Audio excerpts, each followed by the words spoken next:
اللهم صل وسلم وبارك على سيدنا محمد وعلى اله وصحبه اجمعين. يا صباح الفل والورد والياسمين على عيونكم احلى متابعين في الدنيا، حبايب قلبي، عاملين ايه؟ يا رب تكونوا بخير دايما وبصحه وبسعاده. ربنا يسعد قلوبكم دايما زي ما انتم بتسعدوني في التعليقات وبتفرحوني.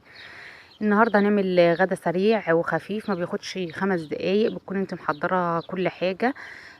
بيجهز في ثواني، يعني لو انت موظفه او شغاله او اي حاجه وعايزه تعملي اكل في ثواني، ما بياخدش وقت خالص منك. بس قبل ما نبدأ الفيديو، يا ريت تحطي لي لايك وتشتركي في القناة وتفعلي الجرس عشان يوصلك كل جديد. يلا بينا نسمي الله ونصلي على الرسول ونبدأ الفيديو. معايا هنا يا بنات اهوت الخضار بتاعي. اول حاجة الخضار هنقطعه كله حتت صغيرة. حابة تعملي في الكبة اعمليه، بس انا ما بحبش اعمله في الكبة، بحب اقطعه حتت صغيرة كده. بدأت اقطع الخضار بتاعه يا بنات زي ما انتم شايفين. معايا بصل ومعايا طماطم ومعايا فلفل حامي وفلفل مش حامي، ومعايا بصل ومعايا توم. تمام.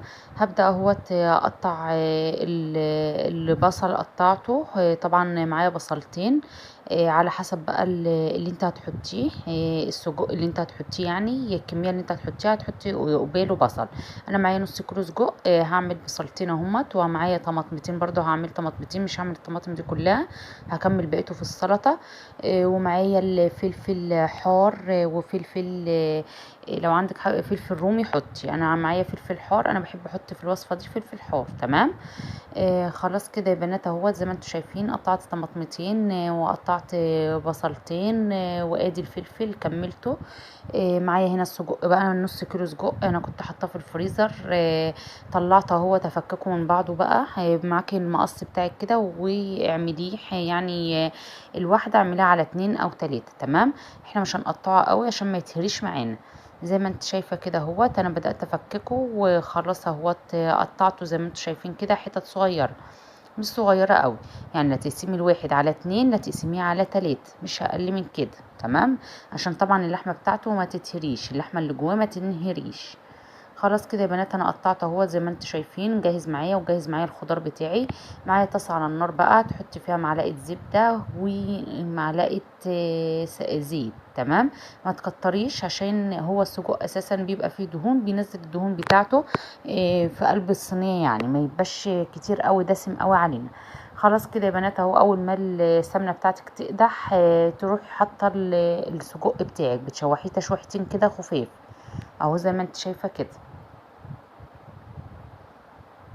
طبعا النار بتبقى متوسطه، ما بتبقاش عاليه قوي.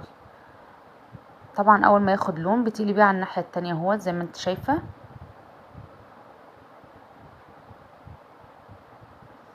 خلاص كده يا بنات، طبعا الوصفه ديت ما بتاخدش وقت خالص، وانت واقفه كده في 10 دقايق بتحضريها.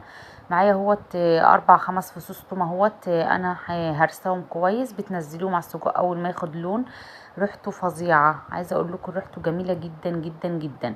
خلاص بعد ما شوحته اهوت وقلبته تقلبتين مع السجق، ما تحمريش التوم، يعني بتقلبيه يا دوبك تقلبتين كده لغايه ما ريحته تطلع. هنحط الخضار بتاعي كله زي ما انت شايفه كده، الطماطم والبصل والفلفل. تمام. هنقلب بقى ده كله في بعضه كده لغايه ما يدبل الخضار بتاعي. طبعا النار متوسطه يا بنات، ولا تعلي ولا توطي زي ما انت شايفه كده. طبعا ما بياخدش وقت خالص وسهل وسريع، يعني ما فيش وقت، يعني لو انت مستعجله بتعمليه في ثواني. خلاص كده نزلت التوابل بتاعتي بقى الخفيفه، برضو ما تحطيش كتير لان السجق بيبقى فيه توابل اساسا. معايا بهارات مشكله ومعايا فلفل اسمر ومعايا ملح، بس مش هحط اكتر من كده.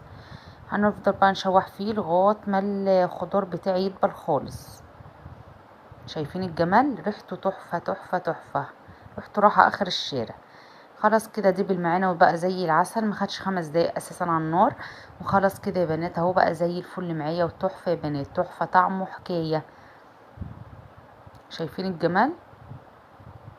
في 10 دقايق كنا عملنا الغدا بتاعي. طبعا قليت جنبه بطاطس، وادي العيش البلدي بتاعي تحفه. هنفتح بقى العيش ونعمله من جوه زي السندوتشات، سجق عربيات الشارع اللي احنا بنشتريه من بره، زيه واطعم واحلى وانضف. قومي بقى اعمليه وفرحي ولادك في البيت، بتعملي كل حاجه في بيتك من غير ما تشتريها من بره. حاجه كده عسل عسل عسل. شايفين الجمال؟ انا بحب الغوصه كده بقى في الصوص بتاع السجق، وبعدين تعملي الرغيف بتاعك. شكلي براحتك بقى، عندك طحينه حطي، بس هما مبيحبوش الطحينه اولادي. حطيت بقى السجق كده ورحت حاطه عليه البطاطس وخلاص كده. تاكليه بألف هنا، تحفة يا بنات. جربي الطريقة دي هتعجبك جدا جدا، سهلة وسريعة متاخدش وقت خالص. لو محتارة في الأكل اعمليه، تحفة يا سيدي على الجمال. شايفين الصوص بتاعه الأحمر ده؟ جميل جدا جدا جدا. شايفين الرغيف بتاعي؟ طبعا لو حابة تعمليه في سندوتشات فينو اعمليه، بس أنا حابة أعمله في البلدي، بيبقى أطعم وأحلى. لو عجبك الفيديو ما تنسيش تحطي لايك وتشتركي في القناة وتفعلي الجرس عشان يوصلك كل جديد. أشوفكم في فيديو جديد، وحفظ الرحمن. مع السلامة.